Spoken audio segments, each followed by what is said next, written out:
सुप्रभात। Shri मंगलबाल online study class में आज कक्षा 10वीं के विद्यार्थियों का हिंदी विषय के साथ हार्दिक स्वागत है। आपके पिछले सप्ताह में हमने जो 2 कालांश लिए उसमें सूरदास के 2 पदों को हमने अच्छे से समझा, उनकी व्याख्या के बारे में जाना। तीसरा पद अब आप स्क्रीन पे देख पा रहे होंगे। संदेशनि मधुबन कूप भरे,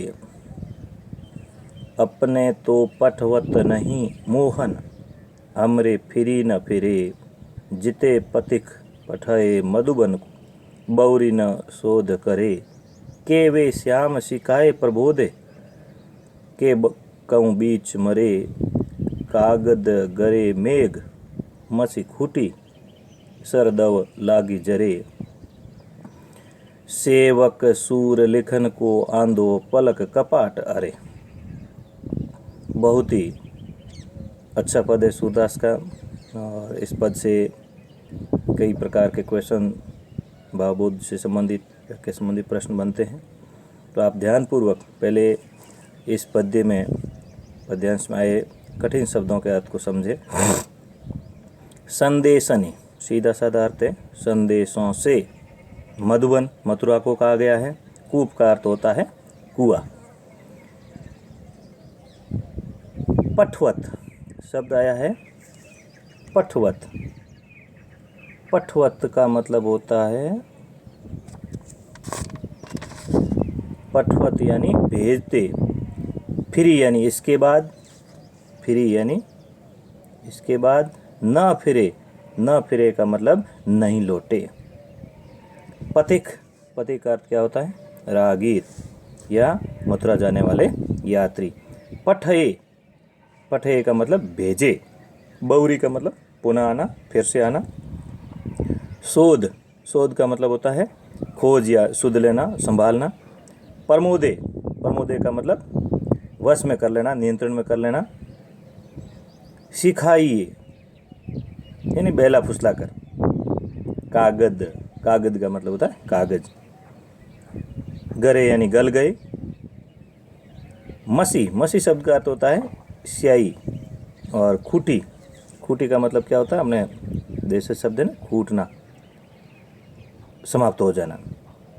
सर, सर यानी एक प्रकार की घास होती है सरकंडा, जिसे पहले के ज़माने में लिखने के लिए काम में लिया जाता था, कलम बनाई जाती थी। दव, दव यहाँ जंगल की आग के लिए कहा गया है। दव यानी जंगल की आग।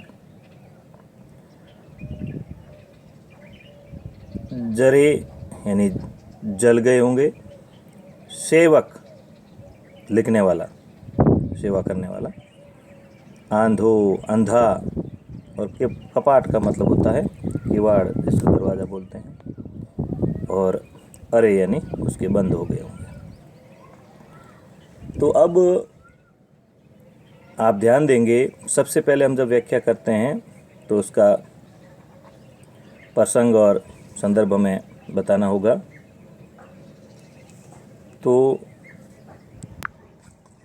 इसमें आप ध्यान देंगे कि प्रस्तुत पद हमारी पाठ्यपुस्तक क्षितिज के प्रथम पाठ सूरदास के पद से संकलित है, जो कि सूरदास का जो प्रसिद्ध ग्रंथ सूरसागर के भ्रमर गीत नामक प्रसंग से संकलित कर लिया गया है। इस पद में भगवान श्री कृष्ण के संबंध में गोपियों ने जो मथुरा में संदेश भेजे थे, और उन संदेशों का गोपियों द्वारा, श्री कृष्ण द्वारा कोई प्रत्युत्तर या जवाब नहीं दिया, तो इससे गोपियाँ काफ़ी व्यथित हुई और उन्होंने व्यंग्यात्मक शैली में बात की है। संदेशनि मधुबन कूप भरे, भगवान श्री कृष्ण को उलाहना देती हुई गोपियाँ के संबंध में सूरदास कहते हैं कि गोपियाँ ने जो उपेक्षापूर्ण हमारे तरफ व्यवहार किया है, हमने इतने सारे संदेश भेजे हैं, हमने इतने सारे संदेश भेजे हैं कि मधुबन यानी मथुरा के संदेश यानी संदेशों द्वारा कूप भरे, यानी अब तक तो कुएं भर गए होंगे। यानी हमने इतने ज़्यादा संदेश भेज दिए हैं कि अब तक तो मथुरा के सारे कुएं भर गए होंगे। अपने तो पटवत नहीं मोहन, मोहन यानी भगवान श्री कृष्ण, मथुरा के लोगों के जो जन जन जो थे, हमारे संदेशों का तो पता चल ही गया होगा। इतने सारे लोगों को हमने संदेश भेजे हैं और भगवान श्री कृष्ण जो है हमारा जानबूझकर वो है जो उपेक्षा कर रहे हैं। अपने तो पटवत नहीं मोहन, यानी अपने संदेश तो वे भेजते नहीं हैं।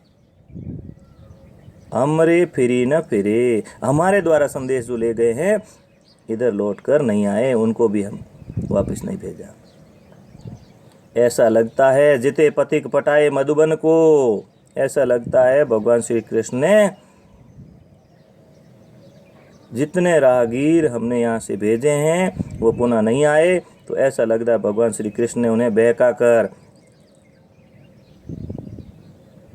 के वे श्याम सिखाही प्रमोदे, प्रमोदे का मतलब होता है उनको जो है वश में कर लिया है, बेला फुसला कर या बहका कर अपने वश में कर लिया और लौट कर आने नहीं दिया।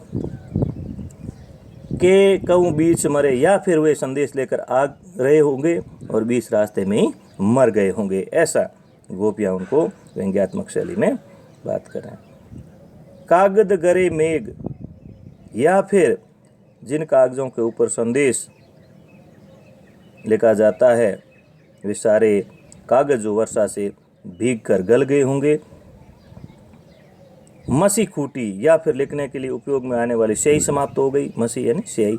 सरदव लागी जरे, और या फिर ऐसा हो सकता है कलम बनाने के लिए काम आने वाला जो सरकंडा है उसका जो जंगल है उस जंगल में आग लग गई होगी और सारा जो सरकंडे का जंगल है वो नष्ट हो गया होगा। अंत में सूरदास कहते हैं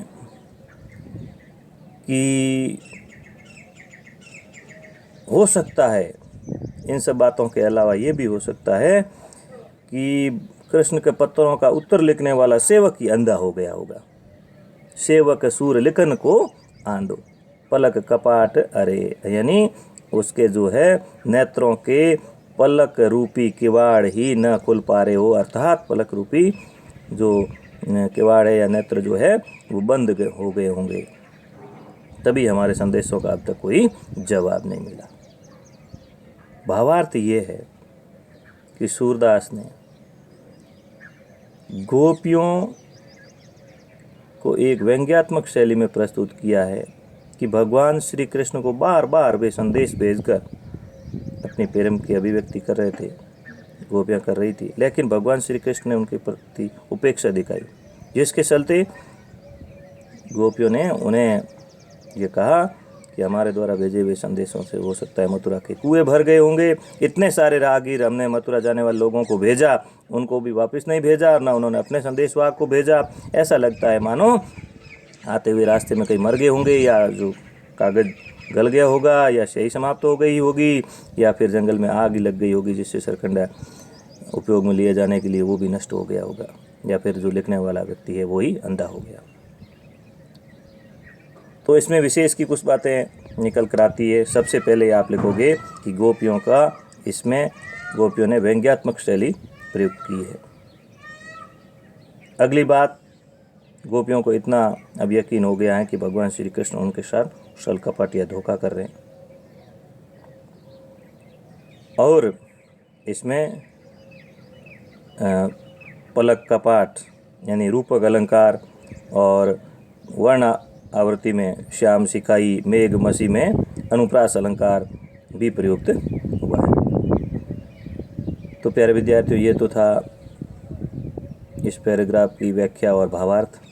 आप लोग अपनी अभ्यास पुस्तिका में इसे हल करके बहुत ही मेरी बताई हुई बात को 2 या 3 बार सुन करके अच्छे से मन से करके पुनः फीडबैक देंगे और साथ ही आत्मसात भी करेंगे, याद भी करेंगे।